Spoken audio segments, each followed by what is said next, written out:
예, 반갑습니다. 한 주간 평안하셨습니까? 네. 인생을 살면서 물어야 할 질문이 있다고 합니다. 나는 인생으로부터 무엇을 기대하는가? 나는 인생으로부터 무엇을 기대하는가? 또 하나의 질문은 반대로 인생은 우리에게 무엇을 기대하는가? 자, 이 두 가지 질문이 우리가 인생을 살아가면서 물어야 할 질문이라고 합니다.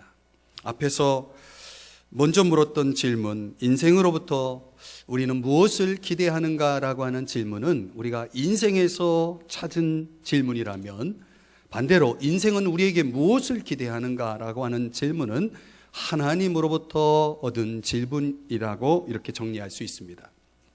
자, 스위스 정신과 의사인 폴 트루니에라고 하는 분이 모험으로 사는 인생이라는 책에서 다음과 같은 내용의 이야기를 하고 있습니다. 성경의 사물의 견해가 끝없이 풍부한 것은 우리가 인생의 여러 사건들을 직면했을 때 우리의 태도를 근본적으로 바꾸기 때문이다 라는 얘기를 했습니다. 좀 더 부연하면 그분이 이야기하는 우리의 문제는 우리가 만나는 그런 모든 사건들이 우리에게 행운이냐 불행이냐, 좋은 것이냐, 나쁜 것이냐라고 하는, 성공인가, 실패인가라고 하는 것을 아는 것이 아니라 하나님의 계획 속에서 그 모든 사건들이 무슨 의미를 주는가라고 하는 것을 아는 것이다 라고 말했습니다. 신학자 폴 틸리도 우리 인간이 가지고 있는 실존적 불안이 세 가지가 있다고 하는데요. 첫째는 죽음에 대한, 두 번째는 죄에 대한, 세 번째는 무의미에 대한 불안을 가지고 살아간다라고 말합니다. 자, 그가 말하는 이 무의미에 대한 얘기를 좀 더 해보면요, 사람이 무의미한 고난을 당할 때 견디지 못한다고 합니다.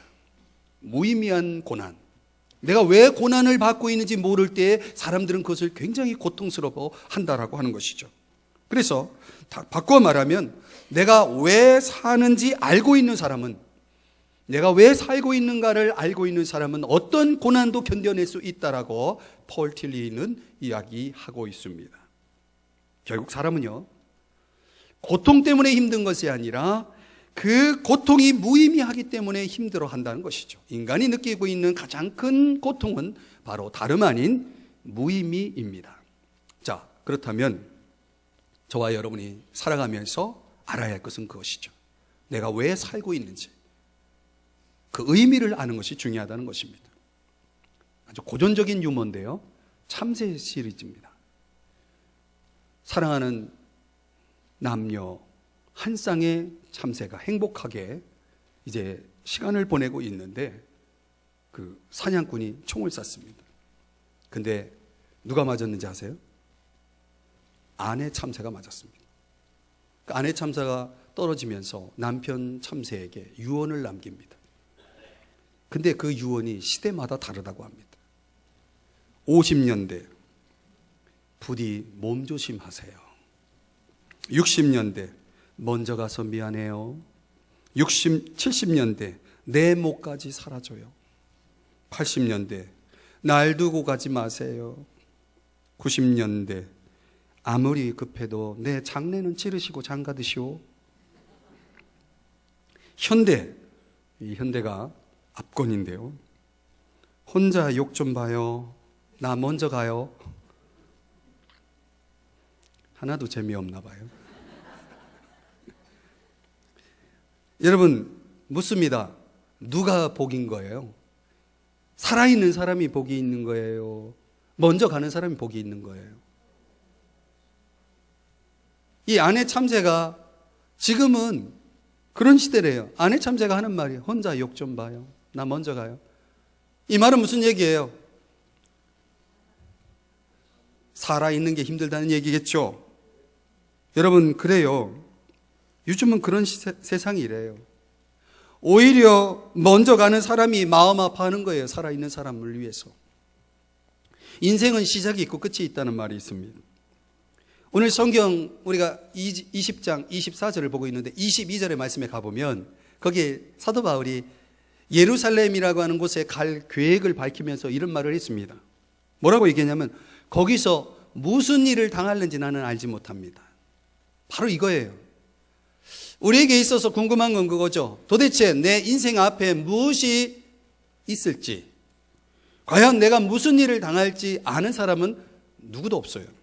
아무도 없는 거죠. 그래서 우리는 인생이 늘 불안한 거예요. 내 앞에 무엇이 있을지, 내가 무슨 일을 당할지 알면 대비할 거 아닙니까? 그런데 우리가 그렇게 할 수가 없다는 거예요. 이게 인간의 실존인 거죠.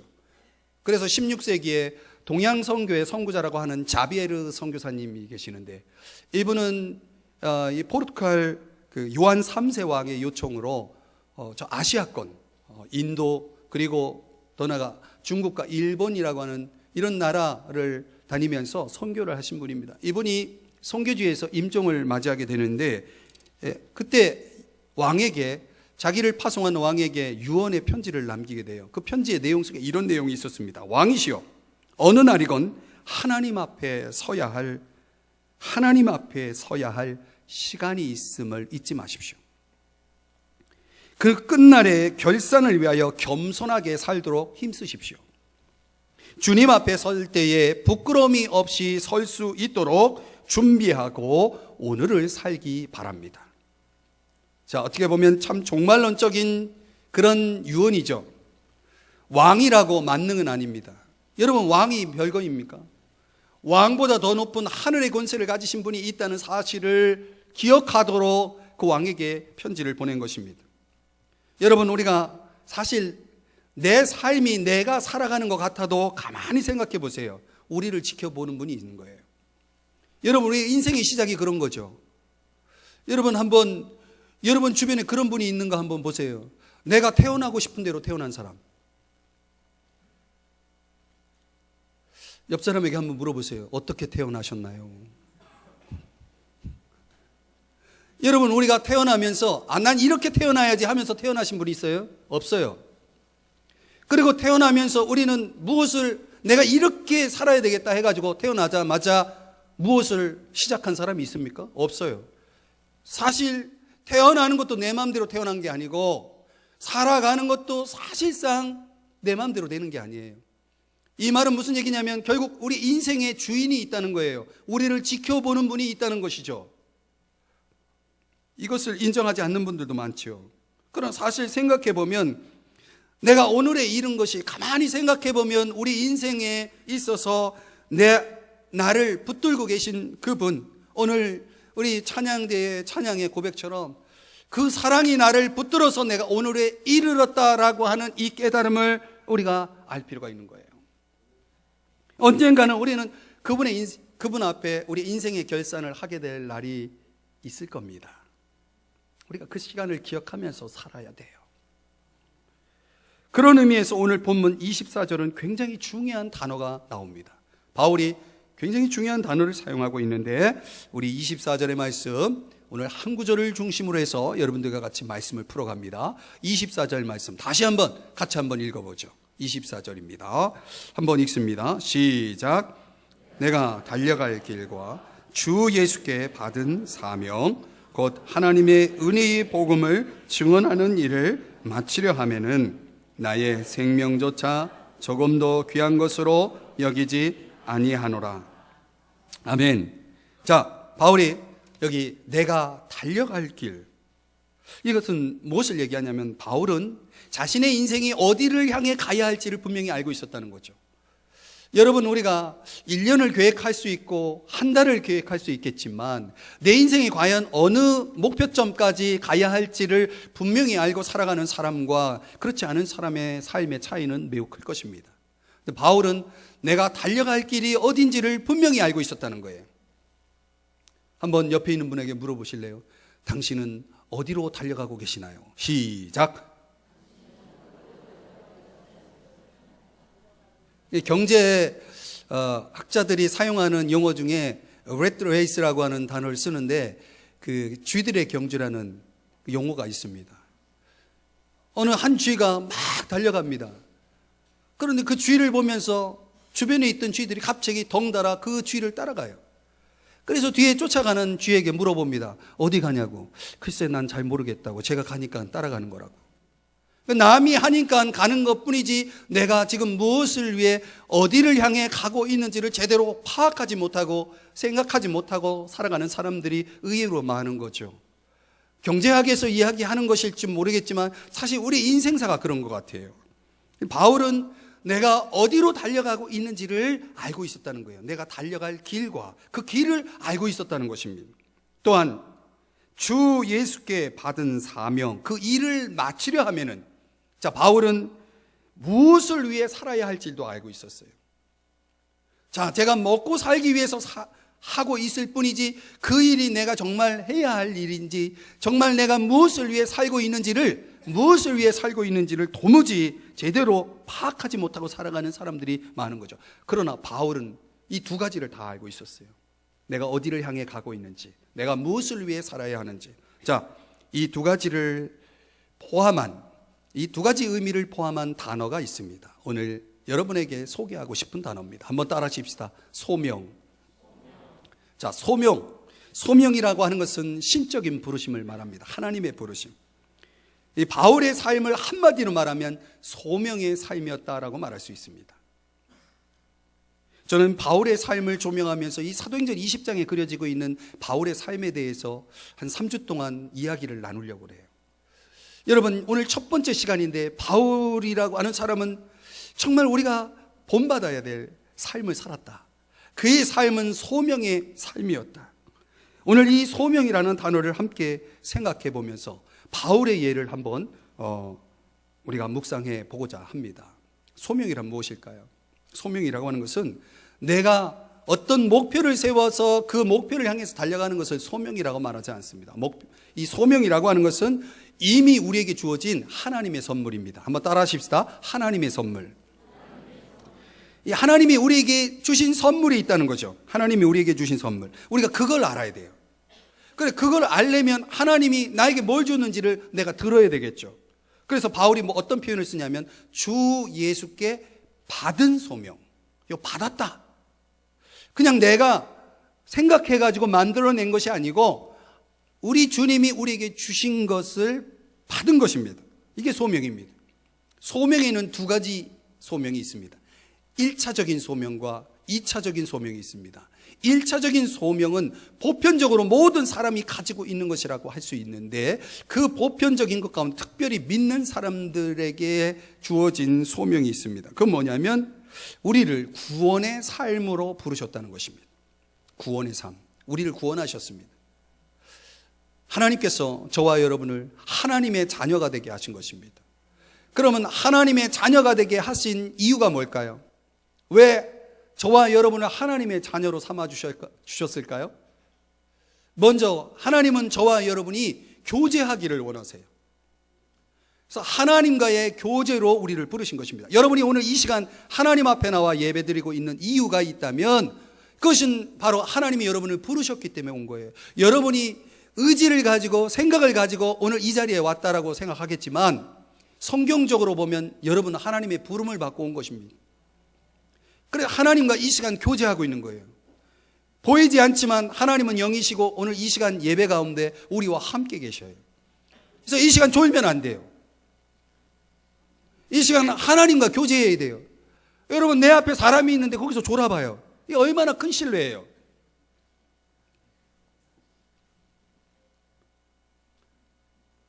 그래서 여러분, 하나님은 우리를 교제로 부르시고 또 우리를 죄로부터 자유케 하기 위해서 부르셨다. 우리에게 은혜를 주시려고 부르셨다. 우리에게 평강을 주시기 위해서 부르셨다. 우리를 거룩한 삶으로 이끄시기 위해서 부르셨다. 이런 모든 것들이 신적인 부르심, 하나님의 1차적인 소명을 통해서 하나님이 왜 우리를 부르셨는가에 대한 이유를 성경이 이야기해 주는 내용이에요. 그래서 이런 부르심 속에서 하나님이 기대하시는 삶은 무엇이냐면 하나님을 사랑하고 이웃을 사랑하는 그런 사랑의 이중계명을 실천하는 삶으로 우리를 부르셨다는 거예요. 그래서 우리는 이런 하나님 사랑하고 이웃을 사랑하고 주님을 섬기면서 하나님 기뻐하시는 열매를 맺는 삶을 살게 된 것이에요. 이게 1차적인 소명이에요. 그러면 여러분, 이거는 어떻게 보면 너무나 종교적인 신앙적인 색깔의 정의라고 할 수가 있겠습니다. 그럼 우리에게 2차적인 소명이 있어요. 2차적인 소명. 2차적인 소명은 뭐냐면 여러분이 몸담고 있는 직장인, 사업장, 어쩌다가 여러분은 그 직장에 가셨어요? 여러분 어떤 생각을 가지고 지금 사업을 하고 계세요? 여러분이 어디에서 어떤 영역에서 봉사를 하고 있다면 여러분 그 봉사를 무슨 생각을 가지고 하고 있어요? 우리가 이렇게 보면 각자 우리가 가지고 있는 기질과 재능, 그리고 어떤 실력적인 것, 전문성, 이런 모든 것들이 종합되어서 우리가 살아가는 삶의 현장 속에서 발휘되고 있는 것, 이것을 가리켜서 우리는 2차적인 소명이다 이렇게 얘기합니다. 그래서 어떻게 보면 그 소명의 자리는 여러분이 직장을 통해서 또는 사업을 통해서 어떤 봉사를 통해서 여러분 깊이 있게 여러분이 보람을 느끼고 기쁨을 느끼고 있다면 여러분은 지금 소명 가운데 있는 거예요. 그런데 여러분 직장 생활을 하면서 사업을 하면서 또는 어떤 봉사를 하면서 아무런 느낌도 없고 기쁨도 없고 보람도 없고 의미도 없다면 여러분 지금 소명의 2차적인 소명의 자리에 있는 것이 아닙니다. 자, 그런 면에서 바울이라고 하는 사람은 그의 생애가 달려가는 인생이었다. 여러분 달려간다는 것은 그만큼 그 인생이 역동적인 거죠. 그냥 겨우겨우 끌려가는 그런 인생이 아니라 어떤 목표를 향해서 힘있게 달려갈 수 있는 그런 소명적인 삶이 바울에게 있었다는 것입니다. 완주해야 할 어떤 경주처럼 말이죠. 그래서 바울은요, 사느냐 죽느냐가 문제가 아니에요. 바울은 그가 가지고 있는 유일한 열망은 내가 마쳐야 할 경주를 끝까지 마치는 겁니다. 빌립보서 1장 20절의 말씀에 보면 바울은 자신의 간절한 기대와 희망에 대해서 이렇게 이야기를 하고 있어요. 내 몸에서 내가 살든지 죽든지 내 몸에서 그리스도께서 존귀함을 받기를 원합니다. 자, 바울은 사느냐 죽느냐의 그런 차원의 삶을 산 것이 아니고 그보다 더 높은 차원의 삶을 살았다는 거죠. 내 몸을 통해서 내 삶을 통해서 예수 그리스도께서 존귀하게 되기를 원합니다. 그래서 바울은 일편단심이에요. 한결같아요. 바울 생애에 있어서 가장 중요한 목표는 주님이 내게 주신 소명, 사명을 감당하는 일이었다. 바울에게 있어서는 은혜의 복음을 증언하는 일이었다라고 오늘 성경이 소개하고 있어요. 사람이요, 자신의 기대에 못 미치는 삶을 살면 실패했다라고 생각해요. 내가 바라는 사람들의 인정, 내 마음의 즐거움, 내가 얻고자 하는 어떤 물질, 내가 이루고자 하는 어떤 성공적인 수준, 이런 것들 안에서 그것이 이루어지지 않을 때 사람들은 스스로 뭐라고 생각하냐면 실패했다, 나는 정말 가치가 없다, 이렇게 생각하는 거예요. 그런데 여러분 한번 잘 들어보세요. 고개를 들고 저를 보세요. 여러분, 우리가 가만히 생각해 보면 사실은 우리는 인생의 성공자예요. 우리 삶에 있어서 어떤 너무나 사소하다라고 생각하는 그 작은 일 속에서 우리는 얼마나 많은 성공을 이루어 살아가고 있는지 몰라요. 그래서 이런 말이 있어요. 겸손한 사람은 자기 성공에 놀라고 교만한 사람은 자기 실패에 놀란다. 무슨 말인지 이해가 되세요? 겸손과 교만의 차이가 뭐예요? 교만한 사람은 자기가 실패한 것에 놀라요. 아니, 사람이 실패할 수 있어요, 없어요? 없어요? 왜 대답을 못 하세요? 여러분, 어떤 사람은 그렇게 생각해요. 뭔가 잘못되면 왜 나에게 이런 일이 일어나지? 왜 나에게 이런 일이 일어나지? 이런 일이 일어나는 게 인간이에요. 그런데 어떤 사람들은 그렇게 생각하지 않아요. 이 교만이에요. 운명의 주인은 내가 아니에요. 여러분, 사람이 생각하는 대로 하고 싶은 대로 다 되면 그게 하나님이지, 그게 인간이라 할 수 있겠습니까? 인간은 실패할 수 있는 거예요. 뭐 사업도 하다가 안 될 수도 있는 거예요. 직장생활 하면서 어려움을 겪을 수 있는 거예요. 그게 인생이에요. 그 운명의 주인은 내가 아니라는 것을 깨닫는 거예요. 그런 사건들을 통해서.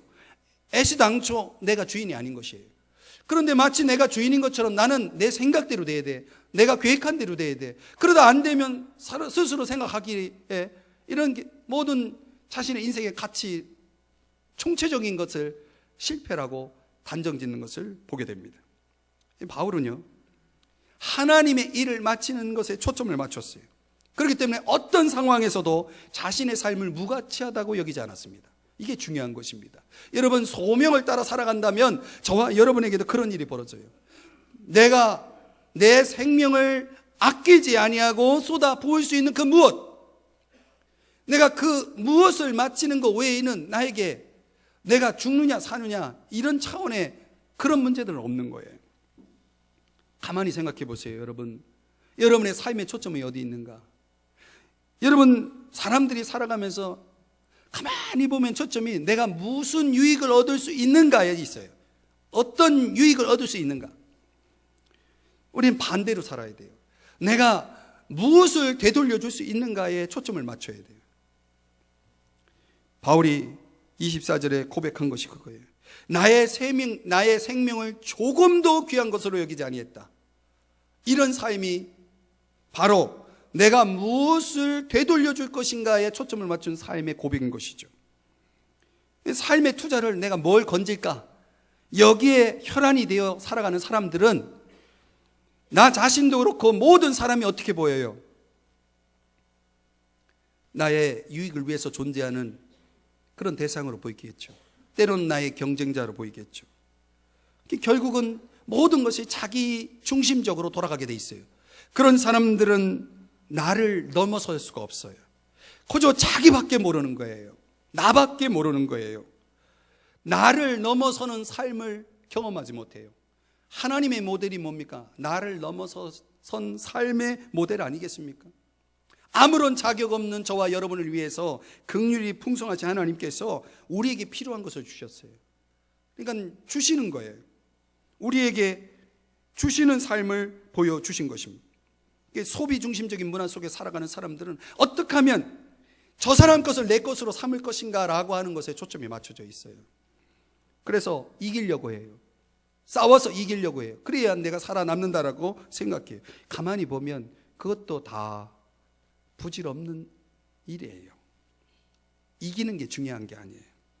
결국 소유하고자 하는 욕망은 가만히 들여다보면 저와 여러분이 다른 사람과 비교해서 나타나는 욕망이에요. 저 사람은 있는데 나에게 없어요. 그래서 내가 저것을 가져야 되겠다라고 생각할 때 사람은 욕망이 생기게 돼 있어요. 이 욕망은 끊임없이 무엇을 재생산하고 우리 사회를 움직여가는 어떤 그런 원동력이기도 해요. 그러나 경쟁을 거스르는 하나님의 방법을 배울 필요가 있어요. 누구든지 큰 자는 섬기는 자가 되어야 한다. 오히려 내가 갖는 것이 아니라 내가 되돌려주고 또 섬기는 모습들. 그래서 여러분, 인생은 전부 다 가질 필요가 없다는 말이 있어요. 그렇게 할 수도 없어요. 그래서 전부 바라면 늘 불만이 생기고 원망이 생기게 돼 있어요. 그러나 부분적인 것에 만족하기 시작하면 인생은 전혀 다르게 느껴져요. 사람들은 이렇게 생각하죠. 2015년 모든 것이 다 잘 될 거야. 여러분, 모든 것이 어떻게 잘 돼요? 모든 것이 잘 된다는 것은 그건 환상이에요. 이상이에요. 그럼 우리 삶 속에 잘 되는 것도 있지만 안 되는 것도 있고, 안 되는 것도 있지만 잘 되는 것도 있어요. 이스라엘 백성들이 성전이 무너졌어요. 그러면 모든 게 다 무너졌습니까? 아니에요. 하나님께 기도는 할 수 있잖아요. 남은 잔재들로도 할 수 있는 것이 있는 거예요. 한 넉넉하면서 검소한 미망인의 이야기가 있습니다. 이분이 이제 혼자 살면서 그녀가 평소에 좋아했던 고전회화를 굉장히 좋아했어요. 돈도 있고 나름대로 그게 또 관심도 있고 해서 사람들이 생각할 때 그 고전회화와 관련된 미술품, 작품들을 사들이는데 굉장히 돈도 많이 들고 또 그런 것들을 통해서 뭔가 그녀가 하고 싶은 것을 하게 된다 그러면 충분히 할 수 있는 그런 분이었어요. 그런데 어느 날 이분이 자신이 좋아하는 고전회화 작품들이 그려진 우표를 수집하기로 결정해요. 그러면서 어느 날 자기 친구를 자신의 갤러리로 초대한다라고 얘기를 해요. 그러면 집으로 초대하는 거예요. 이분이 넉넉한 분이에요. 아주 잘 사는 분이에요. 자신의 갤러리로 초대한다고 하니까, 야, 우리 교회 하미소 갤러리처럼 이렇게 한 홀을 갤러리로 만들어서 고전회화, 오래된 그 회화 작품들, 미술 작품들이 굉장히 고가인데 그 많은 고가들의 작품들이 잘 이렇게 전시되어 있을 것이라고 상상하고 그 집에 방문했어요. 자신의 갤러리로 인도한다고 하면서 어디로 인도하냐면 거실로, 소파로 인도를 하더니 그 거실에 있었던 책장에서 큰 앨범을 하나 꺼내더니 여기 나의 갤러리를 소개합니다 하면서 꺼내더래요. 그래 보니까 앨범을 열어보니까 그녀가 평소에 좋아했던 그 고전 회화 작품이 그려져 있는 우표들을 보여주면서 이게 나의 갤러리다라고 소개하더랍니다. 여러분, 이 얼마나 참 아름다운 이야기예요. 부분에서 그녀는 자신이 추구했던 고전회화의 그 세계를 바로 작은 이 앨범이라고 하는 세계를 통해서 보고 있었던 거예요. 실패한 결혼, 단절된 직장의 경력, 어떻게 보면 이런 불확실한 상황 속에서도 그녀는 방향을 잃지 않는 모범을 우리에게 보여준 것입니다. 여러분의 인생을 살아가면서 이렇게 작은 것 속에서도 전체를 볼 수 있는 이런 안목, 이것은 소명이라고 하는 이런 것을 통해서 우리에게 주어지는 아주 큰 축복이에요. 그래서 소명을 가진 사람은 그 작은 것 속에서 자신의 세계를 추구하면서 의미 있게 살아간다는 것이죠. 사랑하는 여러분, 여러분에게 그런 인생이 되어지기를 주의 이름 축복합니다. 그럼 어떻게 그런 소명을 드러낼 것인가? 오늘 24절에 다시 보시면 바울이 이런 표현을 합니다. 마치려 하면은. 중요한 것은 그것입니다. 중요한 것은 주신 일을 마치는 일이에요. 언제까지? 시간이 있을 때까지. 언젠가는 하나님께서 그만해 라고 하실 때가 올 거라는 것이죠. 바울에게는 아무런 원망이 없어요. 불평이 없어요. 아쉬움이 없어요. 왜? 자신이 해야 할 일을 했기 때문에, 그것을 마쳤기 때문에 바울에게는 인생에 아쉬운 게 없는 거예요. 그 다음은 하나님이 알아서 하실 일이에요. 예수님의 경우를 보면 예수님이 다 이루었다라고 그랬어요. 십자가상에서 다 이루었다. 죽으시면서 다 이루었다. 아니, 뭘 다 이루었다는 거예요? 예수님이 12제자를 위해서 얼마나 공을 들였는데 그 중에 한 제자는 예수님을 팔아먹었죠. 그 중에 한 제자는 예수님을 저주하고 3번이나 부인했죠. 나머지 제자들은 다 도망갔죠. 도대체 예수님이 이룬 일이 뭐예요? 그 예수님이 십자가에서 다 이루었다라고 말씀하고 있거든요. 그런데 가만히 생각해 보세요. 예수님은 정말 다 이루었어요. 무엇을? 아버지께서 하라고 주신 일을.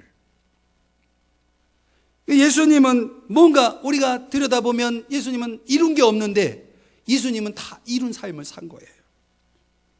로버트라는 이름을 가진 사람이 있습니다. 믿음을 가지고 있는 사람, 아주 타고난 과학자인데, 이분이 어느 날 이제 자신의 비전을 생각하면서 의학을 공부하려 하다가 신학으로 방향을 바꿔요. 그래서 신학을 하고 학위를 마치면서 청소년 사역에 한 6년 동안 아주 보람 있는 시간을 보냈어요. 그런데 어느 날 갑자기 마음속에 과학계로 돌아가고 싶은 그런 갈증이 생기기 시작해요. 그래서 이분이 결과적으로는 위험성 높은 의료 개발에 뛰어들면서 이분이 자신의 남은 생애를 인류를 위해서 봉사하고 의료의 필요를 채우는 그런 기회를 갖는 과학자로서 자신의 생애를 이렇게 보내게 되었다라고 하는 이야기입니다. 자, 우리가 볼 때에는 이런 거예요. 지금 내가 무엇을 통해서 소명을 이룰 것이냐, 어떤 자리에서 소명을 이룰 것이냐. 이분은 신학을 하는 것보다는 지금 더 많은 영역에서 더 많은 사람을 위해서 과학자로서 살아가는 것이 더 중요한 소명의 자리예요. 그래서 프레드릭 뷰크너라고 하는 분이 소명에 대해서 이렇게 말했습니다.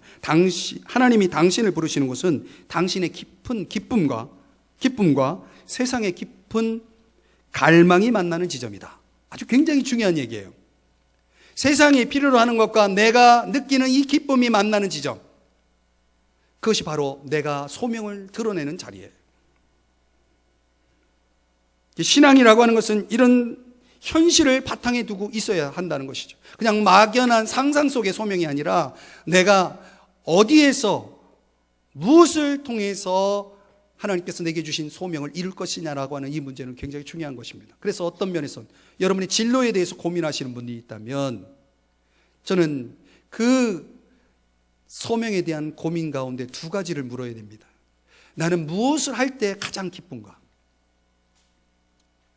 그 첫 번째 질문이고, 두 번째는 내가 그 기뻐하는 그것이 얼마나 많은 사람들에게 유익을 줄 수 있는가라고 하는 것을 물어야 됩니다. 이 두 가지 질문에 대한 가장 최상의 지점에서 여러분이 살아갈 때 여러분은 가장 큰 보람을 느낄 수 있고 여러분 인생은 결코 소비하는, 낭비하지 않는 인생을 살아갈 수가 있습니다. C.S. 루이스라고 하는 기독교 유명한 저술가가 쓴 스크루테이프의 편지라고 하는 책이 있습니다. 여러분 꼭 이 책을 사서 읽어보길 바랍니다. 홍성사에서 나온 책인데 제가 책 장사하는 건 아닙니다. 이 스크루테이프의 편지에는 우리의 믿음을 무너뜨리려고 하는 악마의 전략을 소개한 편지 내용인데요. 여기에는 31의 편지가 소개되고 있습니다. 거기에 12번째 편지에서 다음과 같은 글이 소개되고 있습니다. 이제 보니 나는 해야 할 일도 하나 못하고 좋아하는 일도 하나 못한 채 인생의 대부분을 보내버렸구나. 이런 내용이 나와요. 도대체 내 인생의 전부는 무엇을 위해 보내고 있는가? 그 이후의 내용 조금 더 소개해보면 아무것도 아닌 것이야말로 정말 강하고 말고, 자, 우리 그리스도인들은 여기 그분 없이, 예수 그리스도 없이는 아무것도 강하지 않다라는 믿음을 가지고 있는데 마귀는, 악마는 반대로 그것이 너무나 강하다라고 그렇게 믿고 있는 거예요. 계속 설명하면 이런 내용입니다. 인생의 가장 중요한 시절을 슬쩍 할 수 있을 만큼 강하지.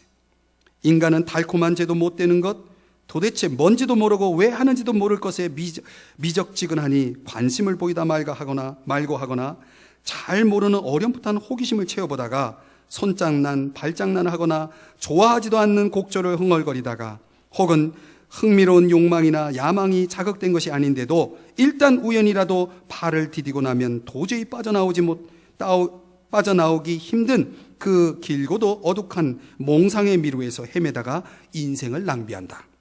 인간이란 그만큼 혼미해지기 쉬운 약한 족속들이야. 이런 편지의 내용이 나옵니다. 가만히 보면 이 내용은 이런 얘기예요. 우리가 깊이 생각해야 될 질문이 하나, 마지막으로 여러분에게 던지고 싶은 질문이 있어요. 아무것도 아닌 것으로 만약 우리가 인생을 낭비하는 삶을 살고 있다면 이건 너무나 억울한 거예요. 한 번뿐인 우리의 인생을 아무것도 아닌 것에 내가 거기에다가 내 인생을 소비하고 있다면 그건 억울한 일입니다. 사랑하는 여러분, 누가 존 웨슬리에게 이런 질문을 던졌다고 합니다. 오늘 밤 당신이 12시에 죽을 것이라면, 그것이 확실하다면 당신은 무엇을 하겠습니까? 그때 존 웨슬리가 이렇게 대답했다고 합니다. 나는 다른 날과 다름없이 설교를 준비할 것입니다. 나는 다른 날과 다름없이 신방을 할 것입니다. 그리고 다른 날보다 먼저 30분 일찍 잠자리에 들 것입니다. 굉장히 생각할 이야기입니다. 무슨 말이에요? 존 웨슬리는 당장 오늘 12시에 죽을지라도 나는 전에 하던 대로 하겠다. 얼마나 자신만만한 삶입니까? 얼마나 확실한 삶입니까? 억지로 끌려가는 삶이 아니라 늘 하던 것을 하며 앞서 나아가는 삶을 살았던 이 존 웨슬리의 고백입니다. 이런 삶이 아름다운 삶인 거예요. 바울은 무슨 일을 만날지는 몰랐지만 지금 내가 무엇을 해야 할지는 분명히 알고 있었고 어디를 향해 가고 있는지를 분명히 알고 있었어요. 바울의 삶은 한마디로 말하면 소명의 삶이었다는 것을 말씀드렸습니다. 오늘 저와 여러분의 삶이 그런 삶이 되기를 축복합니다. 사랑하는 여러분, 소명을 깨달으시기 바랍니다. 하나님이 저와 여러분에게 1차적으로 하나님의 자녀로 구원의 삶으로 부르셨다면 이제 그 구원의 삶을 내가 어디에서 무엇을 통해 펼쳐나갈 것인가를 생각해야 돼요. 내 삶은 내 한 사람의 삶으로 끝나는 것이 아니라 삶의 자리에서 하나님의 그 사랑의 풍성함을 복음을 통해서 또 사랑의 삶을 통해서 확장시키는 확장자가 되어야 하는 것입니다. 그냥 나만으로 끝나는 삶이 아니라 여러분의 삶을 극대화해서 많은 사람들에게 여러분의 인생을 확장시켜 나가는, 기여하는, 되돌려주는 그런 삶을 살아가야 합니다. 여러분이 작은 것 속에서도 그런 것을 실천할 수 있어요. 소명을 발견할 수 있다면 소명의 사람이 되시기를 축복합니다. 기도하겠습니다.